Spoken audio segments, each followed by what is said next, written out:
ওই মেয়েগুলা বলছেন হালিমা বহিনী একটা কথা বলো, তুমি যে উঠে গিয়েছিলে ওটা উট কি বিক্রি করে তুমি অন্য খরিদ করেছো? হালিমা বলছেন না বহিন শুনে নাও, আমি যে উঠে গিয়েছিলাম ওটাই উট আছে, কিন্তু প্যাসেঞ্জার আলাদা। গোটা মক্কা নগরে যত সন্তান হয়েছিল সবারই ব্যাটা হয়েছিল। তো ওই বছর তাইফ শহরের মেয়েরা সন্তান আনার জন্য মক্কা নগর চলে আসছেন। তো রাস্তা ধরে যখন আসছেন তো মা হালিমা বকরি নিয়ে দুলদুল করে বাড়ি ঢুকছেন। তো মেয়েগুলাকে দেখে জিজ্ঞাসা করছেন, বহিন কি ব্যাপার, তোমরা কোথায় যাবে? বলছেন বহিন হালিমা শুনেছি মক্কা নগরে অনেক ছেলেরা জন্ম হয়েছে, আমরা যাব আর সন্তানগুলাকে নিয়ে এসে দুগ্ধ পান করাবো, যা বেতন হবে আমাদের সংসার হালকা হবে। তো মা হালিমা মনে মনে ভাবছেন যে আমিও যাব আর আমিও একটা সন্তান নিয়ে আসব। তো আমি যদি যাই আমার স্বামীর কাছে পারমিশন নিতে হবে।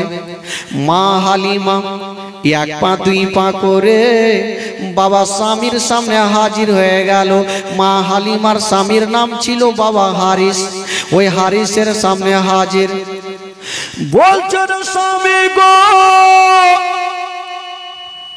ও গো আমার মাথার তাজ, শুনেছি মক্কা নগরে অনেক ছেলেগুলা জন্ম হয়েছে, অন্য অন্য মেয়েরা যাচ্ছে, আমারও মন চাইছে আমিও যাব আর একটা সন্তানকে নিয়ে এসে আমি দুগ্ধ পান করাবো। হারিস বলছে, বিবি তোমার কি মাথা খারাপ? বলল কেন? বলল তোমার একটা সন্তানকে পেট ভর্তি করে দুগ্ধ পান করাতে পারো না, আর একটা সন্তানকে নিয়ে এসে কেমন করে দুগ্ধ পান করাবে? মা হালিমা বলছে, স্বামী গো ওটা আমি বুঝবো, আপনি আমাকে শুধু নিয়ে চলেন। হারিস বলছেন, হালিমা আচ্ছা এখান থেকে যে যাব মক্কা নগর 15 দিনের রাস্তা, তো কিসে চেপে যাব? বলছে স্বামী গো আমাদের একটা দুবলা পাতলা উট আছে, ওই উটে চেপে যাব। হারিস বলছে, বিবি আমার ওই দুবলা পাতলা উটে কাল কিয়ামত পর্যন্ত আমাদের দুইজনকে মক্কা নিয়ে যেতে পারবে না, বসে গেলে দাঁড়াতে পারে না, ওই উটে চেপে যাওয়া যাবে না। মা হালিমা বলছেন, স্বামী গো ও গো আমার মাথার তাজ, আমরা যাব তবে আমরা উঠে চেপে যাব না। এটা কেমন কথা? উট নিয়ে যাব, উঠে চেপে যাব না, তো এত দূরের রাস্তা কি করতে যাব? বলছে স্বামী গো আমি উটের লাগাম ধরে টানবো আর আপনি পিছনে পিছনে হাঁকাবেন, আমরা হেঁটে হেঁটে যাব মক্কা, আর যদি কোনো সন্তান পেয়ে যাই আসার সময়তে চাপিয়ে নিয়ে আসবো। ঠিক আছে। হারিস বলল, হালিমা মনে হয় তোমার কথাতে ফাঁসতে হবে, চলো দেখি যখন বলছো। হারিস গেল, যে দুবলা পাতলা উট বাঁধা ছিল চাবুক মারতে মারতে দাঁড় করালো। বাবা গো যেমনই উটটা দাঁড়িয়ে গেছে মা হালিমা লাগাম ধরে টান দিচ্ছেন আর হারিস পিছনে পিছনে হাঁকাচ্ছে। অন্য অন্য মেয়েরা ভালো ভালো উটগুলাকে নিয়ে হাওয়ার গতিতে চলতে লেগেছে। বাবা গো অন্য অন্য মেয়েরা মক্কা নগর পৌঁছে গেল আর মা হালিমা অর্ধেক রাস্তাতে ধরা আছে।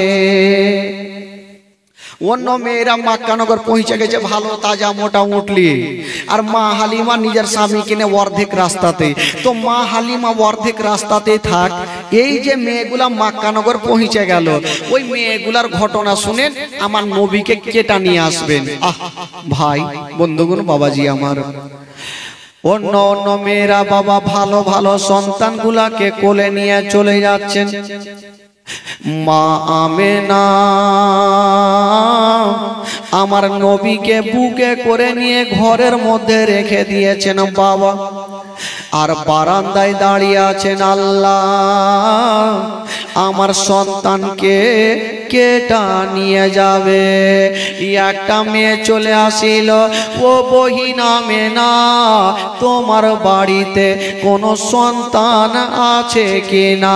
আমেনা বলছেন বহিন তোমাকে একটা কথা বলে দি, আমার সন্তান আছে গো, যার বাবা জগতে বেঁচে নাই। এই কথা যেমনই বলতে নাই, ওই মেয়েটার স্বামী দূর থেকে বলছে বিবি যার বাবা বেঁচে নাই ওই ইয়াতিম সন্তানকে নিয়ে যাব না, যদি নিয়ে যাই আর দুগ্ধ পান করাও বেতনটা কে দেবে? ওই মেয়েটা ঘুরে গেল, আর মা আমেনা কাঁদতে কাঁদতে মাটিতে বসে গেল। হায় রে মা আমেনা বলছেন আল্লাহ গো, আজকে যদি আমার স্বামী বেঁচে থাকতো আল্লাহ আমার এ সন্তানকে ইয়াতিম বলে ঘুরিয়ে দিত না, ইয়াতিম বলে গালা করে দিত না। ও গো মা, যারা স্বামী জগতে বেঁচে নাই মা, তারা দুনিয়াতে কিছু নাই গো মা। মা আমেনা নিজের স্বামীকে হারায়া মাটিতে বসে গেছেন আমেনা, আর ডুগরে ডুগরে কাঁদতে আরম্ভ করেছেন আল্লাহ এই সন্তানের যদি বাবা থাকতো তবে আমার সন্তানকে ইয়াতিম বলে হেলা করতো না। মা আমেনা ভাবছেন আল্লাহ গো, এই সন্তানের বাবা যদি থাকতো আমার সন্তানকে ইয়াতিম বলে হেলা করতো না। মা আমেনা বারান্দায় বসে বসে ডুগরে ডুগরে কাঁদছে বাবা। বৃদ্ধ আব্দুল মোত্তালিব বলছেন বেটি আমেনা, ওরে বেটি আমেনা তুমি চোখের পানি ফেলিও না রে মা, কান্দিও না রে মা, কান্দিও না, হয়তো তোমার ছেলেকে কেউ নিয়ে যাবে। হায় রে মা আমেনা, বাবা গো চিন্তা করছেন আল্লাহ আমার ছেলের চেহারা সূর্যের চাইতে সুন্দর, আমার নবীর চেহারা চাঁদের চাইতে সুন্দর। আমেনা ভাবছেন আল্লাহ আমার সন্তানকে তো নিয়ে যাই না, যদি আমার সন্তানকে আমি কোলে রাখবো অন্য অন্য মেয়েরা আসবে আমার সন্তানের চেহারা খানা দেখবে, আমার সন্তানের চেহারা যদি দেখে কোনো মেয়ার ঘুরিয়ে দিবে না। মা আমেনা আমার নবীকে বুকে করে নিয়েছেন বাবা। হায়রে ইয়াতিম নবী বুকে করে নিয়ে গালে মুখে চুমা খেতে খেতে বারান্দায় দাঁড়িয়ে আছেন। যেমন দাঁড়িয়ে আছেন বাবা গো, একটা মেয়ে চলে আসিল, ও আমেনা তোমার সন্তানকে আমাকে দিয়া দাও আমেনা। মা আমেনা, আমেনা তোমার সন্তানকে আমাকে দাও, আমি তো নিয়ে আসার জন্য এসেছি।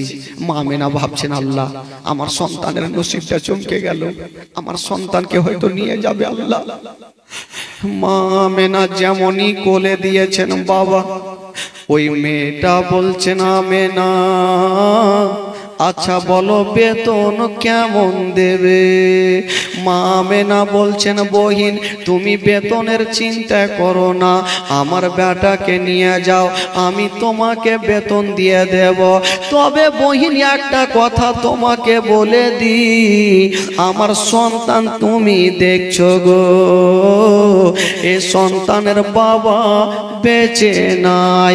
এই কথা বলতে নাই ওই মেয়েটা সঙ্গে সঙ্গে আমার নবীকে নিয়ে ফেরত দিয়ে দিল।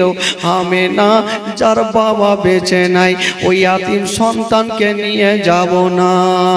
হায় রে মা আমেনা,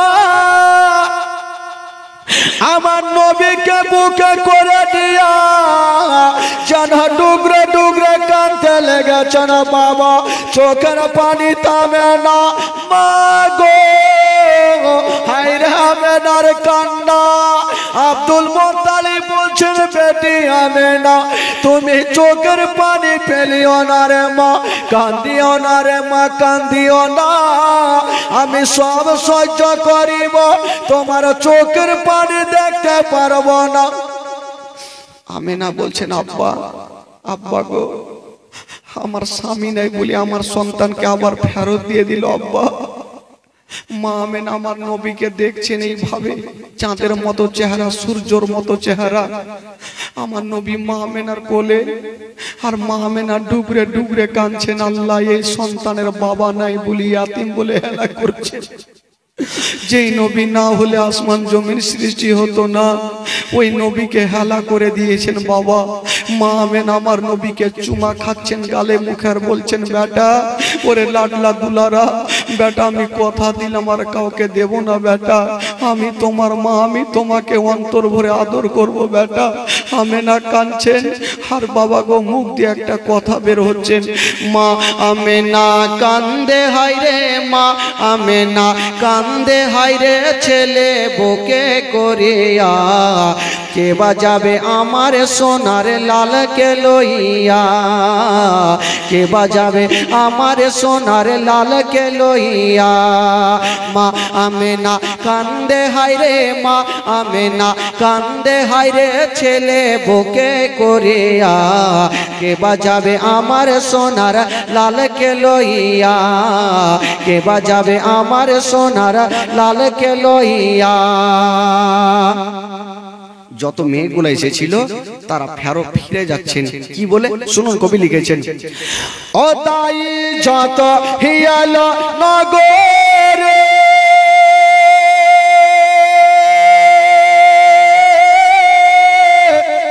আর শিশু মুস্তাফাকে তুলে আদর করে, ও তাই যত হিয়াল নগরে,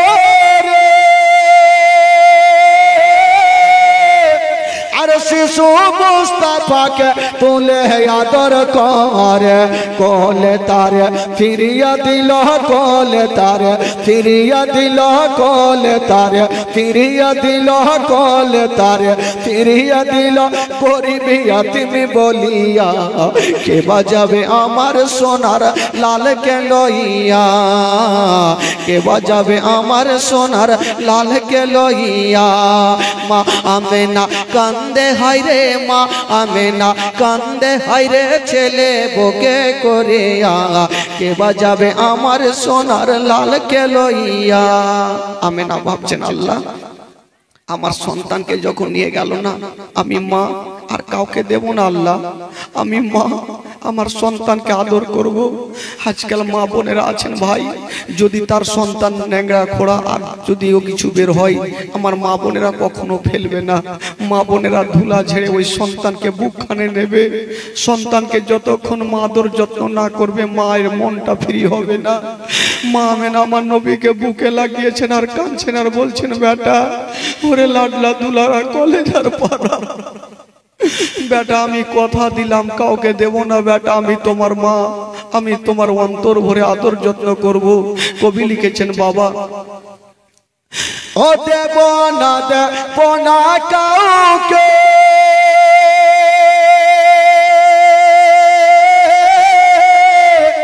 আর লালন পালন করব আমি নিজের কাছে। মা আমেনা বলছেন, মা আমেনা বলছেন আমার সন্তানকে আর কাউকে দেব না আল্লাহ, কারণ আমার সন্তানকে যাকে দিচ্ছি আমার সন্তানকে ইয়াতিম বলে হেলা করছে। আমার এই সন্তানকে আমি মা অন্তর ভরে বুকখানে জড়িয়ে রাখবো, আর কাউকে দেব না। তাই তো কবি লিখেছেন বাবা, ও দেব না দেব না কাউকে, আর লালন পালন করব আমি নিজের কাছে। মা আমেনার দিল বলে, মা আমেনার দিল বলে, মা আমেনার দিল বলে, মা আমেনার দিল বলে, দেখিব পরাণ ভরিয়া কে বাজাবে আমার সোনার লালকে লইয়া, কে বাজাবে আমার সোনার লালকে লইয়া। মা আমেনা কান্দে হায়রে, মা আমেনা কান্দে হায়রে ছেলে বুকে করিয়া, কে বাজাবে আমার সোনার লালকে লইয়া, কে বাজাবে আমার সোনার লালকে লইয়া। আমেনা বলছেন আল্লাহ আমার স্বামী যদি থাকতো তাহলে আমার কোনো চিন্তা থাকতো না। মা মাগো, যার স্বামী নাই বা দুনিয়াতে কিছু নাই মা, স্বামী ছাড়া দুনিয়াটা অন্ধকার মা। আমেনা কাঁদছেন আর বলছেন আল্লাহ এই সন্তানের পিতা যদি বেঁচে থাকতো আমার মনে কোনো দুঃখ থাকতো না। বাবা গো, স্বামী হচ্ছে মাথার তাজ, স্বামী হচ্ছে জীবন সুখ দুঃখের সাথী, ওই স্বামীকে সবকিছু বলা যায় মা। যদি স্বামী না থাকে সারা জীবন অন্ধকার। আমেনা কাঁদছেন আর স্বামীর কথা মনে পড়ছে আর ডুগরে ডুগরে কাঁদছেন, আর কাঁদতে কাঁদতে বাবা মুখ দিয়ে ছন্দ বের করছেন, ও থাকে তো যদি ছেলের পিতা,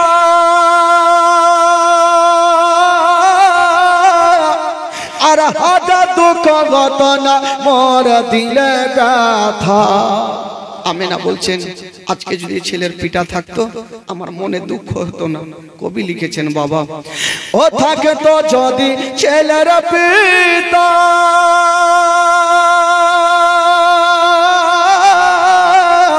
আর হাজার দুঃখ ঘটনা মোর দিলে ব্যথা। স্বামীর কথা মনে পড়লে, স্বামীর কথা মনে পড়লে, স্বামীর কথা মনে পড়লে, স্বামীর কথা মনে পড়লে কলে যা যাই ফাটিয়া, কে বাজাবে আমার সোনার লালকে লইয়া, কে বাজাবে আমার সোনার লালকে লইয়া।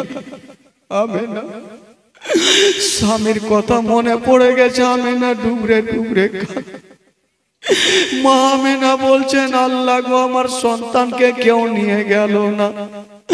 বাবা গো এই ঘটনা যখন বইয়ে পড়েছিলাম ডুবরে ডুবরে কেঁদেছিলাম। এত দুঃখের কথা আমার নবী এত দুঃখ করে গেছেন বাবা। যখন পড়েছিলাম ডুবরে ডুবরে নিজের চোখের পানি ধরে রাখতে পারি নাই। ও তাফাজ্জুল ইসলাম কবি বলে,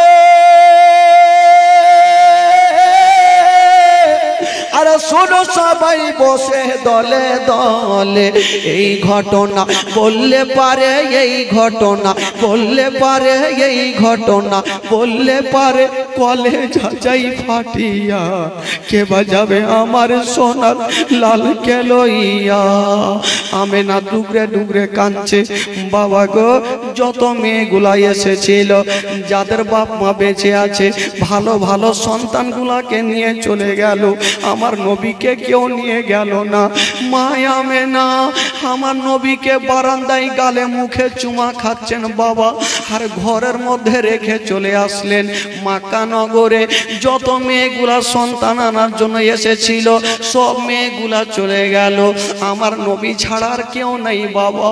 আমেনা ভাবছেন আল্লাহ আমার সন্তানকে কেউ নিয়ে গেল না। ডুগরে ডুগরে আমেনা কাঁদতে লেগেছে। বৃদ্ধ আব্দুল মুত্তালিব চলে আসলো, আমেনার মাথায় হাত দিয়েছে, ওরে বেটি আমেনা, মা তুমি কান্দিও না রে মা, কান্দিও না, আমি সব সহ্য করব রে মা, তোমার চোখের পানি দেখতে পারবো না। হাজার হলো আমেনা স্বামী হারিয়েছে, বাপের হাতখানা ধরে বলছেন আব্বা গো, আব্বা গো, আমি যে চোখের পানি ধরে রাখতে পারি না আব্বা, আপনার পোতাকে যে কেউ নিয়ে যায় না, আপনার পোতাকে যে কেউ নিয়ে যায় না আব্বা, আমি কেমন করে সহ্য করব। হাইরে দুঃখিনী আমেনা কান্দে। আব্দুল মোত্তালিব আমেনার মাথায় হাত দিয়ে সান্ত্বনা দিচ্ছেন, বাবা ওরে যুবকেরা, সব মেয়েগুলা চলে গেছে, কেবল আমার নবী বাবা গো একাই ঘরের মধ্যে। বাবা গো, যখন দেখবেন যখন স্টেশনে ট্রেন আসবে, কত প্যাসেঞ্জার থাকবে, ট্রেন যখন স্টেশন থেকে চলে যাবে, স্টেশন ফাঁকা হয়ে যাবে, মা আমেনা আমার নবীকে নিয়েছিল, অন্য অন্য নিজের মেয়েরা সন্তানগুলাকে নিয়েছিল, সবাইকে নিয়ে চলে গেছে মক্কা নগরে। আমার নবী শুধু একাই ঘরের মধ্যে বসে।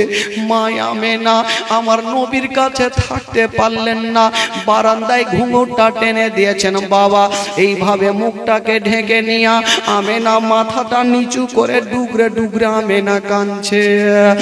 আব্দুল মুত্তালিব বলছেন, আমেনা ওরে বেটি আমেনা, আর তুমি চোখের পানি ফেলিও না মা, আমি সব সহ্য করি বাবা, তোমার চোখের পানি সহ্য করব না। আমেনা বেটি কান্দিও না মা, কারণ তুমি আল্লাহর কাছে দোয়া করো, কেউ না কেউ তোমার সন্তানকে নিয়ে যাবে। আব্বা কেটা নিয়ে যাবে আব্বা, সব মেয়েগুলা তো চলে গেল, কেউ তো আর কাউকে দেখা যায় না, আমার সন্তানকে কেটা নিয়ে যাবে, আমি তো কাউকে দেখতে পাচ্ছি না আব্বা। আব্দুল মোত্তালিব একদিকে মাথাটা ঘুরিয়ে কাঁদছে, আমেনা মুখটাকে ঢেকে নিয়ে আমেনা ডুগরে ডুগরে কাঁদছে। আমার নবী ঘরে। বাবা গো, ওই মেয়েগুলা যেমনই সন্তান নিয়ে যাচ্ছে গো, অর্ধেক রাস্তাতে মা হালিমার সঙ্গে দেখা হয়ে গেল। অর্ধেক রাস্তাতে হালিমার সঙ্গে দেখা। মা হালিমা বলছেন, বহিন তোমরা মক্কা নগর থেকে চলে আসলে, আচ্ছা বলো আর কোনো সন্তান আছে? মেয়েগুলা বলছেন, হালিমা মক্কা নগরে গিয়ে তোমার কোনো লাভ হবে না, তুমি অর্ধেক রাস্তা থেকে বাড়ি ঘুরে চলো। হারিস বলছেন, হালিমা আমরা অর্ধেক রাস্তা এসেছি, আর বেকার যেখানে সন্তান নেই তো গিয়ে আর লাভ হবে না, চলো আমরা বাড়ি ঘুরে চলো। মা হালিমা বলছেন, স্বামীকে একটু দাঁড়িয়ে যান, একটু দাঁড়িয়ে যান, আমরা বাড়ি ঘুরে যাব না, অর্ধেক রাস্তা যখন এসে গেছি, চলুন আমরা মক্কা নগরে যাব, কোনো সন্তান যদি না পাই তবে আল্লাহর কাবা ঘর তফ করে চলে আসিব। স্বামী গো চলুন একটু মক্কা নগর চলুন। হারিসকে রাজি করায়া যেমনই মা হালিমা মক্কা নগর পৌঁছে গেল, যেমনই মক্কা নগর যাওয়া, চতুর্দিকে তাকিয়ে দেখে কাউকে দেখা যায় না। হারিস বলছেন, হালিমা এই মক্কা নগরে কাউকে যেন দেখা যায় না, চলো আমরা বাড়ি ঘুরে যাব। মা হালিমা বলছেন, স্বামী গো আমার, ও গো আমার মাথার তাজ। স্বামী গো এক কাজ করে, আমরা তো এসে গেছি, আপনি এখানে একটু দাঁড়ান, আর আমি মক্কার গলিটা একটু ঘুরে আসছি, দেখি কোনো সন্তান পাওয়া যায় কিনা। নবী তো কাউরি ভাগ্যে নাই, নবী যার ভাগ্যে আছে সেটাই তো হচ্ছে মা হালিমা। জোরে বলুন সুবহানাল্লাহ, জোরে বলুন। নবী তো সবারই ভাগ্যে নাই, তারা কি করে নিয়ে যাবে? আমার নবী তো আছে মা হালিমার ভাগ্যে। হালিমা বলছে, স্বামী গো একটু আপনি দাঁড়ান, একটু দাঁড়ান, আমি একটু মক্কার গলিটা ঘুরে আসি, দেখি কোনো সন্তান পাওয়া যায় কিনা, যদি না পাই তবে কাবা ঘরটা জিয়ারত করে আমরা বাড়ি চলে যাব। ঠিক আছে বিবি যাও। মা হালিমা যেমনই মাকার গলি গলি ঘুরতে লেগেছেন বাবা, কাউকে দেখা যায় না। প্রত্যেকটা বাড়িতে বাবা গো জালানা দরওয়াজা লাগায়া ঘরে আছে কেবল মা হালিমা একটু দূরে তাকিয়ে দেখছেন, কেবল একটা বাড়ির দরওয়াজা খোলা আছে। মা হালিমা ভাবছেন আমি একবার গিয়ে দেখি, দরওয়াজা খোলা আছে। যেমনই যাচ্ছেন বাবা, বাবা দরওয়াজার পাশে যেমনই যাওয়া, তাকিয়ে দেখছেন গো কে যেন ঘুঙুরটা টেনে মুখটা ঢাকা বসে আছে। মা হালিমা যেমনই পার্শ্বে গিয়েছেন বাবা, কান্নার আওয়াজ কানে আসে। মা হালিমা বলছে কে আছো গো তুমি এখানে বসে বসে কেন কাঁদছো? কেটা ছিল রে বাবা? অন্যজন ছিল না, যেই মেয়েটা কাঁদতে ছিল ওটাই ছিল আমার নবীর মা আমেনা। আমেনা কাঁদছে। মা হালিমা বলছেন কে আছো গো একটু মাথাটা তুলো। মা আমেনা যেমনই মাথাটা তুলেছেন বাবা, খোদার কসম হালিমা মাথাটা যেমনই মা আমেনা তুলেছেন, মা হালিমা আমেনার দিকে বড় বড় চোখ করে দেখছেন। মনে হচ্ছে আমেনা 1 মাস থেকে কেঁদে কেঁদে নিজের চোখগুলাকে ফুলিয়ে নিয়েছে। মা আমেনা 1 মাস থেকে স্বামীর জন্য কেঁদে কেঁদে মনে হচ্ছে চোখগুলাকে ফুলিয়ে নিয়েছে। বাবা গো কেঁদে কেঁদে নিজের বুকটা জামা ভিজে গেছে। মা হালিমা বলছেন বহিন বলো তুমি কাঁদছো কেন? মা আমেনা চোখের পানি মুছে দিয়ে বলছেন বহিন বলো তুমি কেন এসেছো? মা হালিমা বলছেন বহিন আমি এসেছি একটা সন্তান পাওয়ার আশাতে। মা আমেনা বলছেন বহিন এক কাজ করো, তুমি অন্য জায়গাতে দেখো, আমার সন্তান আছে কিন্তু আমি কাউকে দেব না। ওই মেয়েটা হালিমা বলছেন আমেনা কেন তুমি কাউকে দেবে না? মা আমেনা বলছেন হালিমা আমি কাউকে দিব না। হালিমা বলছেন আমেনা তুমি কেন দেবে না, কারণটা বলো।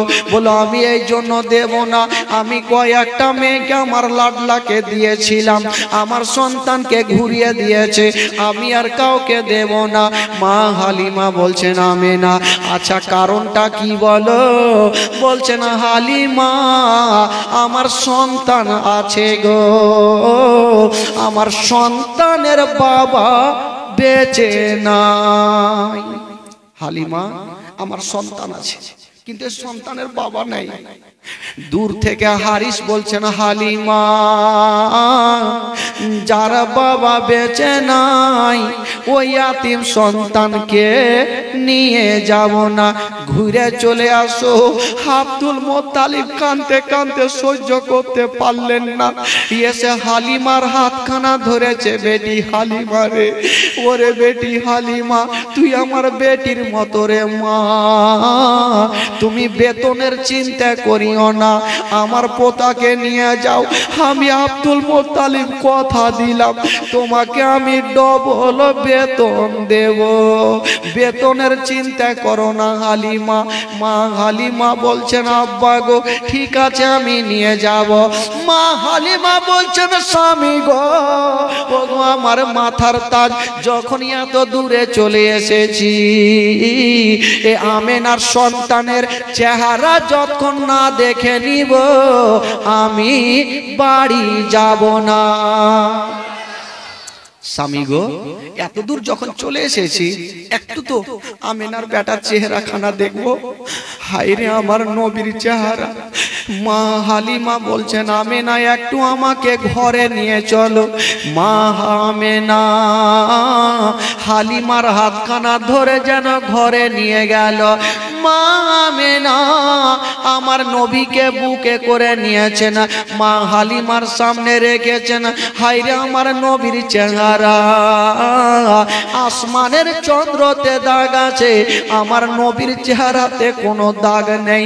ওই নবীকে ইয়াতিম বলে সব হেলা করে দিয়েছেন। মা হালিমা যেমনই দুই নয়নে আমার নবীর চেহারা খানা দেখেছেন বাবা, হালিমা বলছেন আল্লাহ আমি ছেলে তো বহু দেখেছি, এত সুন্দর চেহারা আমি জীবনে কখনো দেখি নাই। মা হালিমা বলছেন আমি ছেলে তো অনেক দেখেছি, কিন্তু এত সুন্দর চেহারা আমি আর কখনো দেখিনি। হালিমা বলছেন আমেনা তোমার সন্তানকে একবার আমার কোলে দাও, আমি নিয়ে যাব। মা হালিমা ভাবছেন আল্লাহ আমি আগে দুগ্ধ পান করিয়ে দেখি আমার সন্তান দুগ্ধ পান করে কিনা। মা হালিমা আমার নবীকে ডান স্থানে লাগিয়েছেন, আমার নবী দুগ্ধ পান করছেন, আবার বাম স্থানে লাগাচ্ছেন, আমার নবী মুখটাকে টেনে নিচ্ছেন। মা হালিমা ভাবছেন আল্লাহ আমার একটা স্থান পান করে আর একটা কেন পান করে না। আবার লাগিয়ে দেখি, আবার ডান স্থানে লাগাচ্ছেন, আমার নবী দুগ্ধ পান করছেন, বাম স্থানে লাগাচ্ছেন, আমার নবী মুখটাকে টেনে নিচ্ছেন। কেন টানছেন বাবা? আমার নবী ভালো করে জানে এখন যদি আমি দুটা দুগ্ধ পান করে নি তবে মা হালিমার একটা বেটা মাসুদ বাড়িতে শুয়ে আছে, আমি যদি দুটা দুগ্ধ পান করে নি তবে মা হালিমার বেটা কোনটা পান করবে? আমি একটা পান করব আর একটা আমার দুগ্ধ ভাইয়ের জন্য রেখে দেব। জোরে বলুন। আমি একটা পান করব আর একটা আমার দুগ্ধ ভাইয়ের জন্য আমি রেখে দেব। কেমন ছিল আমার নবী বাচ্চা কালে। বাবা গো মা হালিমা দুগ্ধ পান করালেন, এবার মা হালিমা বলছেন আমেনা আমি তোমার সন্তানকে নিয়ে যাব, আমাকে খুশি মনে বিদায় দিয়ে দাও। মা আমেনা হালিমার হাতখানা ধরেছেন, হালিমা আমার সন্তানকে নিয়ে যাবে, তবে বহিনী একটা কথা শুনে রাখো এ সন্তানের বাবা বেঁচে নাই। ও হালিমা তোমার বাড়িতে যদি কোনোদিন খাবার তৈরি করবে তোমার ছেলের মুখে পরে দিও, আগে ইয়াতিমের মুখে দিও। যদি কোনোদিন নতুন জামা তৈরি করবে তোমার ছেলের গায়ে পরে দিও, আগে ইয়াতিমের গায়ে দিও, যেন বাপ বলে মনে না হয়। আব্দুল মোত্তালিব চলে আসলেন, আমি হালিমা তুমি বেতনের চিন্তা করো না, আমার পোতাকে দেখভাল করো, আমি কথা দিলাম বেটি আমি আব্দুল মোত্তালিব তোমাকে ডবল বেতন দেব। হালিমা তুমি বেতন নিয়ে ভাবো না, এ সন্তানের বাবা নাই তো কি, আমি তো দাদুজান বেঁচে আছি, আমি তোমাকে যা বেতন লাগে অন্যদের থেকে আমি ডবল বেতন দেব, আমার পোতাকে তুমি নিয়ে যাও। মা হালিমা নিয়ে যাচ্ছেন আমার নবীকে, বাবা গো নিয়ে যাবেন। আর ওই দিকে হারিস যে উটটাকে টানতে টানতে নিয়ে এসেছিল ওই উটটা হাত পা ছেড়ে মাটিতে বসে গেছে। হারিস মনে মনে ভাবছে যে এই উট আর বাড়ি নিয়ে যেতে পারবো না, এখন উঠবে, চাবুক না মারলে তো এ উঠবে না, আর যদি উঠে যায় তো বাচ্চাটাকে ও মনে হয় চাপাতে পারবো না, টানতে টানতে আবার মনে হয় 2-4 মাস লেগে যাবে। হারিস ভাবনা চিন্তা করছিল আমার নবী যেমনই ওই উটের পাশে যাওয়া, উটকে ইশারা করতে হলো না, চাবুক মারতে হলো না, হাইরে বেজুবান জন্তু আমার নবীকে দেখার সাথে সাথে সলেট হয়ে দাঁড়িয়ে গেল। জোরে বলুন। ওই বেজুবান জন্তু দাঁড়িয়ে গেল। হারিস মাথা চুলকেছে, ব্যাপার কি? হয়তো আমার উটকে কোনো জিন ভূতে ধরেছে। কারণ আসার সময়তে চাবুক মারতে মারতে দাঁড় করাইলাম, আর এখন চাবুক মারতে হলো না, ইশারা করতে হলো না, ই দাঁড়িয়ে কেন গেল? যাকে যখন দাঁড়িয়ে গেছে তো খুব ভালো কথা। এবার চেপে যাই, স্বামী স্ত্রী চেপে গেছে, তো আমার নবীকে বসিয়েছেন পিছনে আর হারিস বসেছে আগে। আচ্ছা বলুন তো ভাই, গাড়ির ড্রাইভার যদি পিছনে বসে আর প্যাসেঞ্জার যদি আগে বসে, তো ওই গাড়ি কি চলবে? জোরে বলুন, চলবে? পাথরের মতো উট দাঁড়িয়ে গেছে। হারিস লাগাম বারবার করে টান দিচ্ছে, উট চলে না। কেন চলে না? বাবা গো, এত লাগাম টান টান দেয়, উট চলে না। হারিস ভাবলো আমার উটটা দাঁড়িয়ে গেল, হয়তো চলতে লাগবে, কিন্তু পাথরের মতো দাঁড়িয়ে গেল। এখন চাবুক না মারলে কোনো উপায় নাই। ওই হারিস চাবুক কানা নিয়েছে মারার জন্য। বাবা গো, উট বলছেন খোদা গো, আমি কেমন করে চলবো? নবীকে পিছনে বসিয়েছে আর হারিস বসেছে আগে। আল্লাহ গো, আমার মালিক যদি আমাকে মারতে মারতে মেরেও ফেলে দেয়, আমি চলবো না। কতক্ষণ পর্যন্ত চলবো না? যতক্ষণ পর্যন্ত বিশ্ব নবীকে পিছন থেকে তুলে আগে না বসাবে। নবীকে পিছন থেকে তুলে আগে না বসালে আমি চলবো না। আমার আল্লাহ বলছেন, এই জন্তু, তুমি কি বুদ্ধি খুঁজে পাও না যে নবীকে পিছন থেকে তুলে আগে কি করে বসাবে? আল্লাহ কি করে বসাবো? বলে এক কাজ করো, তোমার পিছনের দুটা পা বাড় বার করে চাঁড়ো আর ফেলো। হারিস বুঝতে পারবে যে পিছনে বাচ্চা আছে, পড়ে যাবে, তখনই আগে করবে। আর যখন আগে করবে তোমার বেড়া পার। উড় বাবা তাই করতে লাগলো, পিছনের পা চাড়ছে আর ফেলছে, চাড়ছে আর ফেলছে।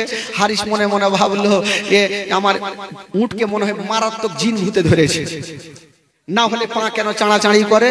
আর দেরি করলো না। হালিমা, ও হালিমা, এক কাজ করো, ওই সন্তানটাকে নিয়ে তুমি আগে বসাও, কারণ পড়ে যেতে পারে। যেমনই আমার নবীকে আগে বসিয়েছেন বাবা, যেমনই আগে বসা হইল, ওই উটকে ইশারা করতে হলো না, চাবুক মারতে হলো না।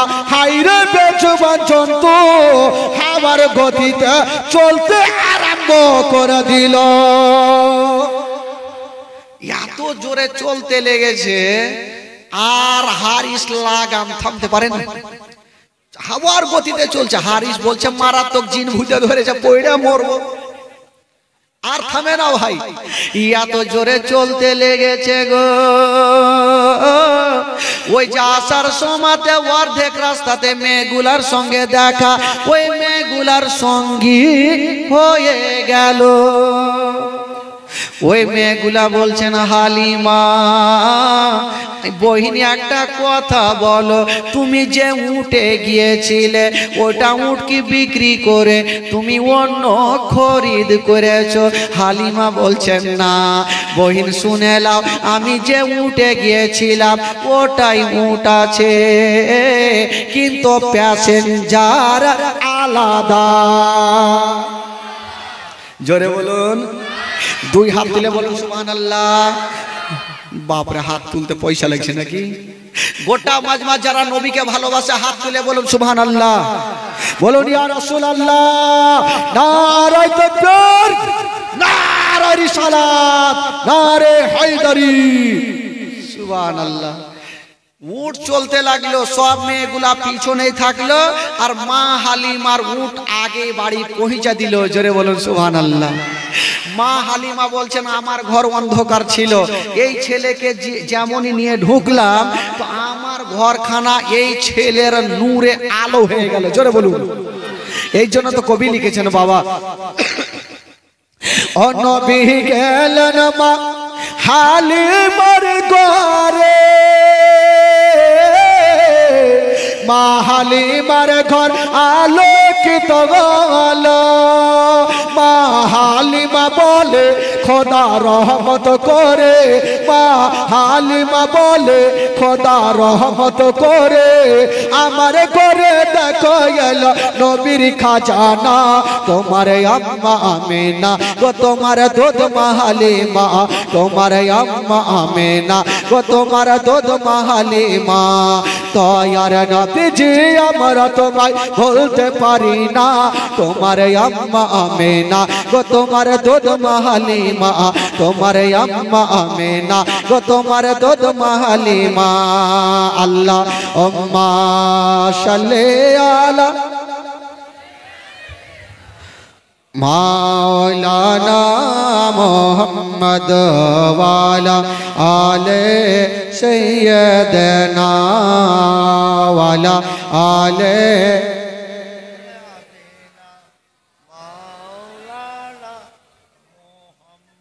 আচ্ছা, আপনাদের ঘুম লাগছে নাকি ভাই? চোখ যে ছোট ছোট লাগছে, আর এ মজাতে ঘুমাই কইছে, আর ঘুম লাগে। জীবনী শুনবো, জালসা শুনবো, সব করবো, কিন্তু নামাজ পড়বো না, এরকম নাকি? একটা লোক জীবনের নামাজ পড়েনি ভাই, কাকে নামাজ বলে ও জানতো না। এখনো আছে, অনেক গ্রাম আছে যেই গ্রামের লোক নামাজ কাকে বলে বুঝে না। তো একটা লোক গেছে শ্বশুর বাড়ি, তো শ্বশুর বাড়ি গিয়েছে শুক্রবারের দিন, তো আর শালা বলছে এই বহনু, বহনু বলে না, কি বলে আপনাদের? বহনু বলে না, বলে বহনু। বলে কি হলো রে শালা? বলছে বহনু আজকে শুক্রবারের দিন নামাজ পড়তে যাবে না। বলছে কেমন নামাজ? ই দেখেন কোন মুসলমান বলছে কেমন নামাজ। তো শালা বলছে আজকে যদি বহনু শুক্রবারের নামাজ পড়তে না যায় তাহলে গ্রামে আর মান সম্মান থাকবে না, সব উড়ে যাবে। তো বহনুকে শিখাইছে, বহনু এক কাজ করো, মসজিদে চলো, যে যেমন করবে দেখা দেখি তুমিও তেমন করবা। আগে শিখিয়েছে যে যেমন করবে তুমিও করবা, বলে ওই রকম নামাজ, বলে হ্যাঁ ওই রকম। চলে গেছে মসজিদে, আর প্রথম কাতারে ইমাম সাহেবের পিছনে দাঁড়িয়ে গেছে। ইমাম সাহেব বয়স্ক ইমাম, বেচারা মাত্র দুটা দাঁত ছিল। নামাজ শুরু হয়ে গেছে। প্রথম রিকাতে যেমনই ওই মোটা বুদ্ধা বহনু উঠতে যাবে, তার পাছাতে কার একটু মাথা লেগে গেছে। শালা শিখিয়েছে যে যেমন করবে তেমন করবে, আমার পাছাতে কেউ মারলে আমি কার পাছাতে মারবো। ভাবছে সামনে দুটা দাঁতওয়ালা ইমাম, হয়তো ইয়াকে হুঁড়াইতে হবে, এমন ভাবে দিল মুখের ভরে পড়ে গেল। যে দুটা দাঁত ছিল দুটা ও ছিকিনা। ডান দিকের বলছে, ডান দিকের লোকগুলা বলছে এই বহনু কি করছো, এই বহনু কি করছো। ই ভাবছে ফের আর একটা হুঁড়াইতে হবে, এমন ভাবে দিল সবটি উল্টে গেল। বাম দিকে হুঁড়া মারছে, বলে ইমাম সাহেবের দাঁত ভাঙলো, ইয়ারা পড়লে তোরা মাইর খাওয়া লাগে, তোর হুঁড়া মারছিস। এরকম অবস্থা আছে ভাই। সব করবো, নামাজ পড়বো না। বেরাদের একটু মনটা চাঙ্গা হয়ে গেছে, এবার ভালো লাগবে, কারণ ঘুমটা না ভাঙলে একটু অসুবিধা হবে। ক্যাপসুল মাঝে মধ্যে দিতে হবে। একবার মহব্বতে বলুন সুবহানাল্লাহ। ও ভাই আপনারা দাঁড়িয়ে কেন ভাই, বসে যান, জায়গা নাই আজকে, জায়গা শর্ট হয়ে গেছে। বাপরে বাপরে, চিন্তা নেই, বসেন ভাই বসেন। মা হালিমা আমার নবীকে নিয়ে থাকতে লাগলেন ভাই। শুনেন মারাত্মক ঘটনা। মা হালিমা আমার নবীকে নিয়ে আছেন, দিন যায় সময় কাটে, দিন যায় 1 মাস 2 মাস 3 মাস 4 মাস 5 মাস, এই করে করে আমার নবী হাঁটতে শিখলেন, কথা বলতে শিখলেন, গল্প সল্প করছেন, সব করছেন, ভাই মাসুদের সাথে থাকছেন। রাত্রি বেলাতে একদিন মাসুদ আমার নবী আমার মাসুদকে জিজ্ঞাসা করছেন, আমার নবীর বয়স তখন 1.5 বছর। কয় বছর? জোরে বলুন। 1.5 বছর। ক্যাসেটে নোট করলেন, মনে থাকবে তাহলে। সামনে বছর কোনো বক্তাকে ডাকতে হবে না, আপনারা উঠে যাতে জীবনী করতে পারেন। কত টাকা দিবেন? তো